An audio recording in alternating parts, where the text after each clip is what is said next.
Hello, Scott McDivitt here, and I've brought my brother Cliff in for a discussion on the military usefulness of Jorgen Sprave's Instant Legolas, as Todd Cutter from Todd's Workshop has just released the medieval version, and I must say it's impressive.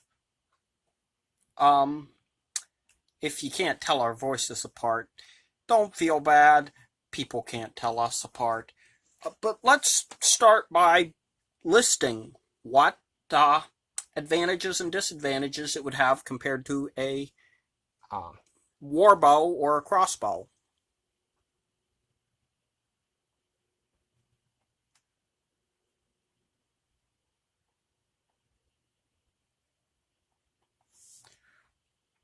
And the one thing I was really impressed with while you're writing there is that Todd used a mixture of woods in his design, which is something very authentic to the medieval perspective on woodworking.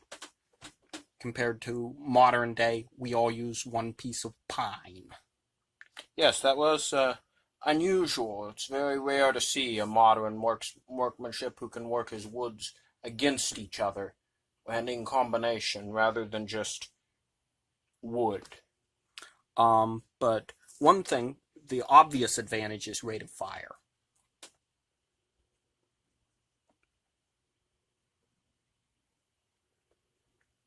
Obvious disadvantage, rate of manufacture.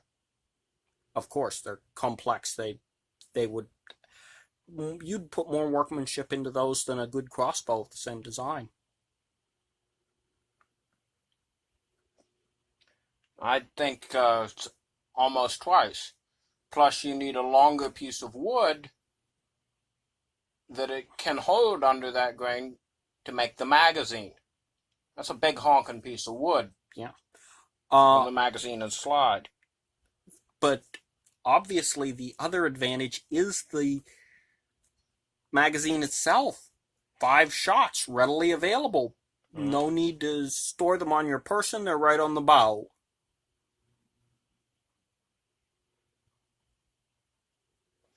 Now, this does raise a question. Magazine rifles were really only seen in the start of the 20th century. And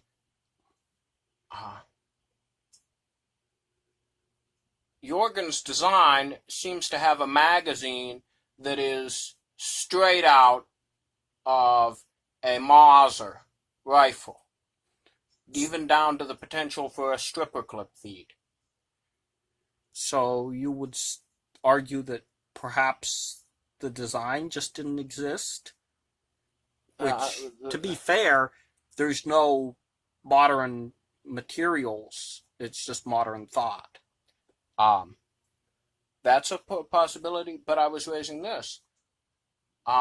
Do you remember the 3040 Craig rifle of San Juan Hill fame? It was one of the earliest magazine feeds, and it had a unique issue in that they noticed while feeding the magazine there were a lot of drops, there were a lot of fumbles, a lot of live ammunition winding up on the ground unfired. So you'd say that there's a chance they just drop? I say after the first 5 shots, you need to drop back to reload this weapon. Yeah. You have a rapid 5 shots, but after that rapid 5 shots, hard to reload. On the other side. Oh, yes.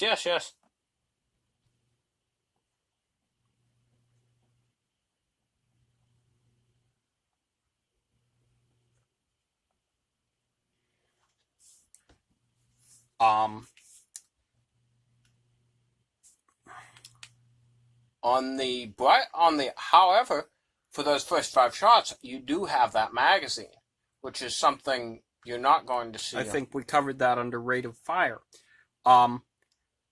Disadvantage on his medieval version. It wasn't draw assisted. You need a beefy guy who can pull a beefy bow, and that's not swinging an axe. That's pulling a bow. you need both arms built up to where they can pull that 200 pounds separate from each other.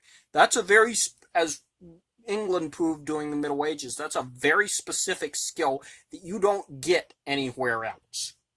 And requires practice. It needs muscles that you don't build up in any other average exercise. You need a trained bowman to pull that thing. I think we saw that with the tests. That a trained longbowman is not a trained instant Legolas. Yeah. Instant Legolaser? Instant Legolaser? This is interesting because, of course, Legolas is in Sindarian, I believe this is the language. Yes. Sindarian word meaning green leaf. So, in the Middle Ages, if you said Legolas, people would start wondering what language you were speaking. So, I don't... Is there a Sindarian word for the plural of green leaf? Nothing comes to mind at the moment. So another advantage might be mobility. I think a proper Sindarian rendering of this might be Legolasium. Or for spawn of Legolas. That might work. On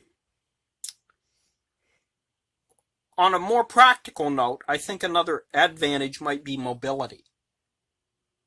With everything in the magazine, you can pick up and practically run while firing that thing.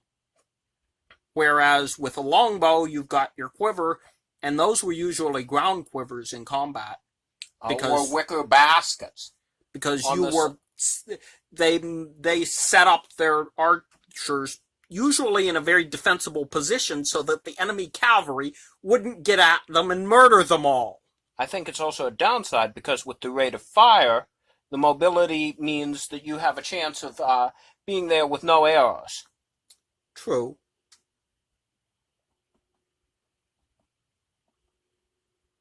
And baggage train. Yeah, that's another thing. You're gonna run through bolts. Also, compared to a proper longbow arrow. As Jorgen Sprov pointed out, though, when militaries find a superior weapon, militaries find a way of supplying that superior weapon. Witness the rise of the machine gun. Another thing that might go either under advantages or disadvantages, and I've lost my word. That's okay. I've lost mine, too. I think we should probably wind down here before we bore everyone to death. And start talking about the use. Okay. Uses of instant Legolas. Okay, let's take the Battle of Agincourt. Well, set us up. The traditional discussion is that the Battle of Agincourt was fought at fairly long range using the almost 400-yard theoretical range of the English longbow. But the bow has drag, and unless it's ballistic, which, to be fair, volley fire at Agincourt was probably mostly arrows coming down at steep angles during the initial volleys. Unless it's ballistic, that arrow has lost a lot of its energy from the bow. It's mostly just a big lump of steel-tipped wood falling down. Yeah. And Jorgen Sprave was discussing the possibility of using this to increase your rate of fire in volleys. But if you're throwing a bolt that's half the weight What- of a normal warbow bolt, You've arrow. increased the speed, which you've increased its ability to defeat armor, but you've decreased its efficiency on a ballistic trajectory. It's probably not the worth point the where extra... you can actually kill plate armor would probably be closer to here as opposed to a warbow's here. So we're looking at a shorter effective range, but with increased armor penetration. Now this is bringing to mind something strategically that appeared in 1990. The FNP-90. The submachine gun. With the little fast bullet that kills armor. They use it to protect the president. Thoughts on that? Subject should generally be avoided as it's not part of this discussion. They use it to protect all sorts of politicians. On both sides of any argument. And we're doing medieval politics. And if politics come in here, it's going to be Henry IV, not... Or Richard the Lionheart. But we've got a shorter effective range, but with more armor penetration. Now, it's been discussed... So this brings to mind a concept that existed in medieval Europe and doesn't largely today. And it certainly existed more in the ancient world than after the fall of Rome. Of the skirmisher. The troops that would harass an enemy army and then fall back, drawing them into a position you could attack from. Which, by the time this would be invented, was a largely outdated concept. But what to me brings to mind is it's been discussed that some of the short-range fighting at Agincourt was done with, you've got your line up here that's pike, spears, or two-handed greatsword. And you've got your line back here, which is things like a war pick, warhammer, or bec de corbin, which is designed to go through armor. And you've got longbowmen back here shooting directly into that melee. Because first you hit the guy in the helmet with a longbow, his helmet rings even if the armor's not defeated, he's stunned, the guy with the longsword uses it like a lever to knock him down, and the guy with the bec de corbin finishes him off.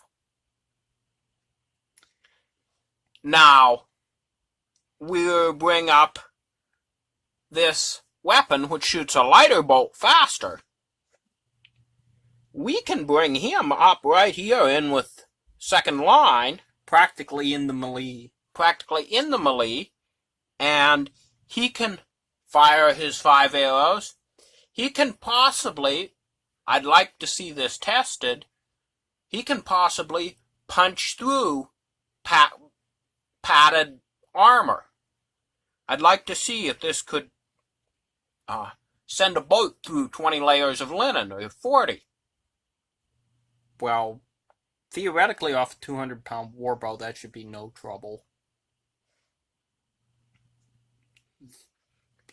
But even of the greater warbows can struggle on fabric armor at times.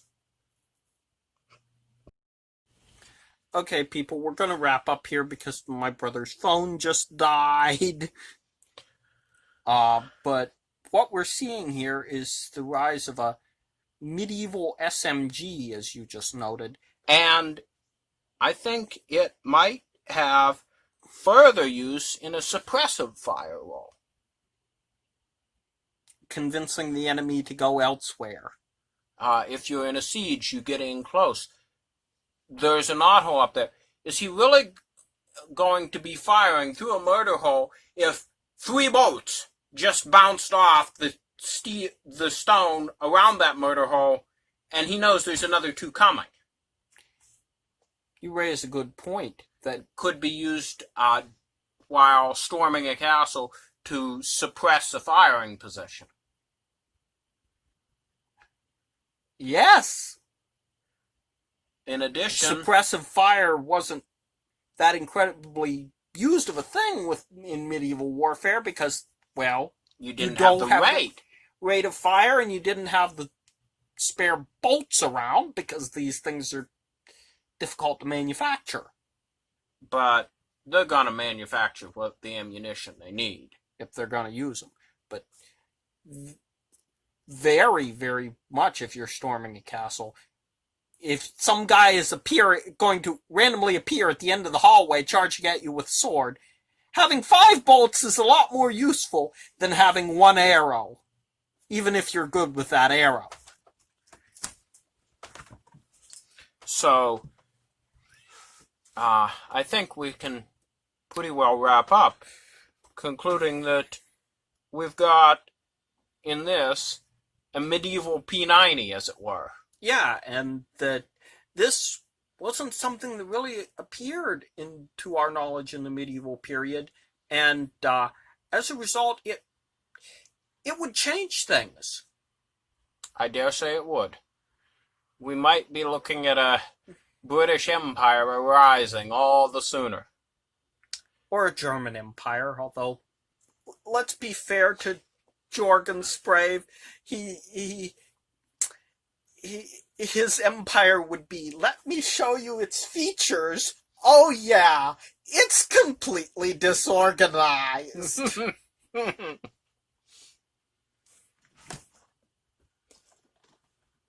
That's all for now, folks. Take care. Scott out.